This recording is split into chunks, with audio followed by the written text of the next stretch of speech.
What's up YouTube? Clutch Mama's back with another video, and today we are going to be doing a mock draft, and we are going to be doing a mock draft the day after the NBA lottery, which we saw a lot of changes. The Kings jumped into the top three, the Suns kept the #1 pick, Memphis was bounced out of the top three, Dallas was bounced out of the top three, so there were some changes there, something we haven't seen in quite a few years. And as we know, the Suns are up. They're up first, and we know who the top two are. The top two prospects. This is what a lot of people call the first tier of prospects. Kind of your can't misses in a way, but sometimes they do turn out to be misses. So you got Luka Doncic and DeAndre Ayton, and on my big board, DeAndre Ayton is the best player in the draft, and Luka Doncic is second, which he can go by fit, which I think DeAndre Ayton would be a great fit with the Suns.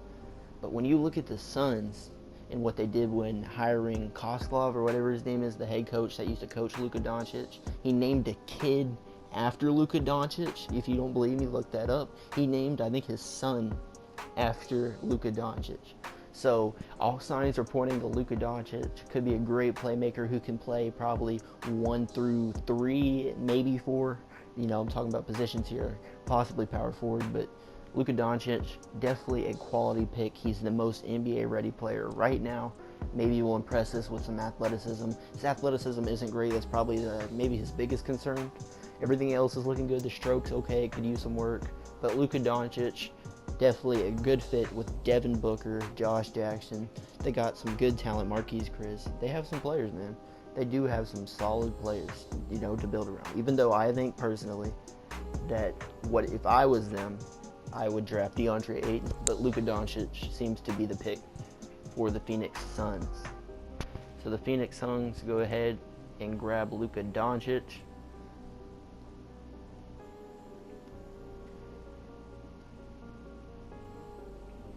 As you see,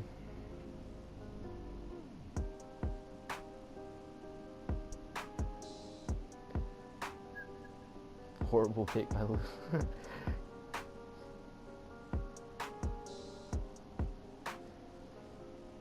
Okay, now it's time to go to, let me see here, I'm tripping right now. Oh yeah, the Sacramento Kings, that's right. Let's go ahead and get over there to Sacramento. The Kings, as they have the second pick in the draft. The Kings are on the clock, so when we look at the Kings, they've kind of been a disaster. You had DeMarcus Cousins, great player. They've whiffed on players, they've took some chances on some players, but it just hasn't worked out. They were never able to build around Cousins. They've gone through like 20 different coaches when Cousins was there. Then they finally traded them. They got Buddy Hield. Last year they drafted De'Aaron Fox. Didn't quite have the year they were hoping for. He really needs to improve, especially passing the basketball. He can't play off ball. We know he can't play off ball, so the Suns taking Doncic is probably a good thing for the Kings, so they get DeAndre Ayton to just fall in their lap, because I could actually see them choosing Bagley over Doncic if they had the number one. If say Ayton was gone at number 1, I could easily see the Kings taking Bagley over Doncic, even though Bagley's defense is a huge concern. But if you put Ayton with Buddy Hield, which is a Bahama, they're both from the Bahamas, okay? And then you have some players like Randolph, some players nice to work with. DeAndre Ayton, he basically will be his team. I think that's his team right there. You got some young pieces there.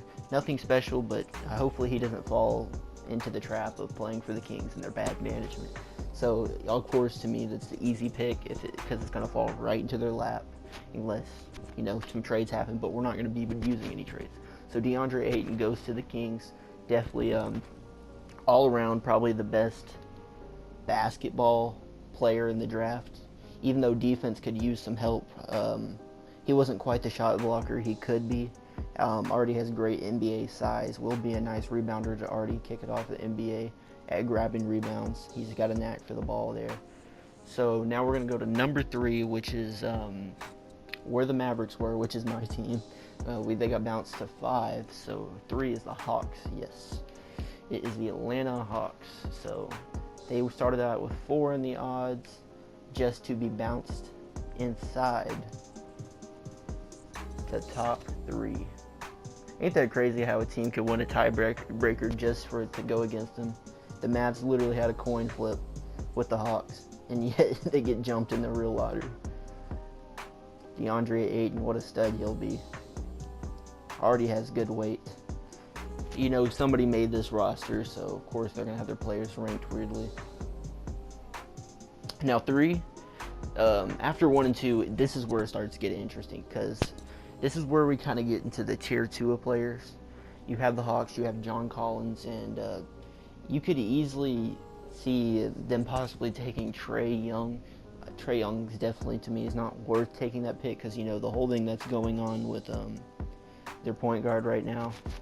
So when you look at their options here, you have Bagley, Bamba, Jaren Jackson. So they're probably going to be looking, you could even consider Porter here. They're probably going to be looking for somebody to pair up with John Collins as a piece, or Taurean Prince. Some good play. They have some good players, some solid little pieces for the future if they keep them. So we're going to go ahead and go to centers. You have Bamba here, and which I'm really high on. I think he's a very good player.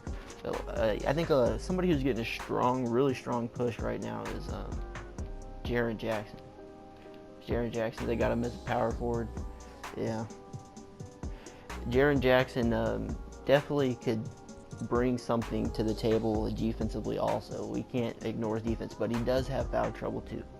He also does have foul trouble. They really want to, the best option for them is to pair somebody up.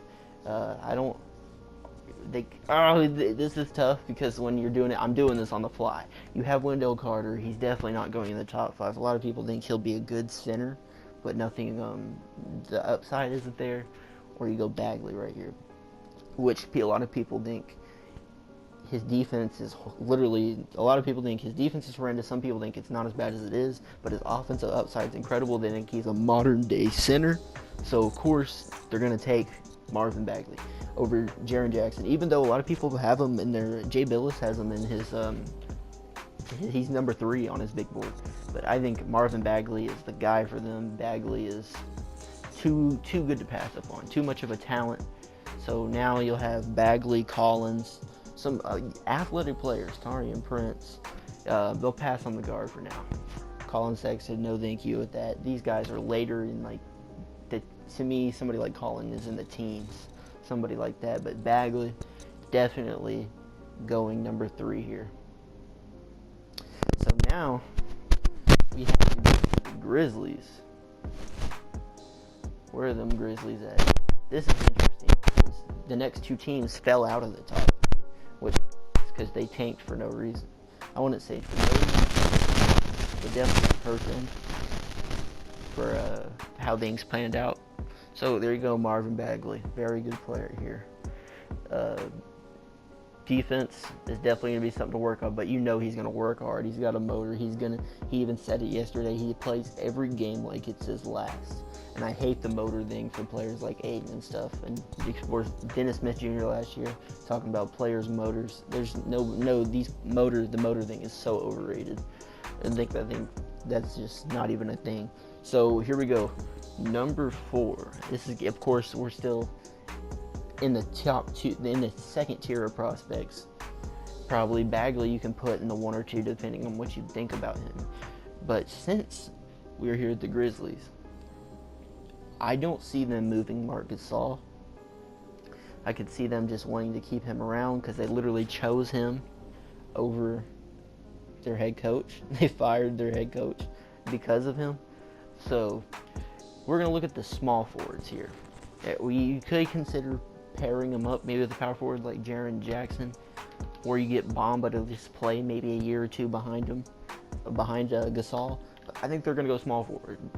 You can hate on it all you want. Michael Porter, we know has injury issues, but I think he'll clear everything. Michael Porter Jr. might have the highest offensive upside, possibly Kevin Durant type offensive upside. He came in as the number 1 prospect until Marvin Bagley classified into this class. But Porter Jr.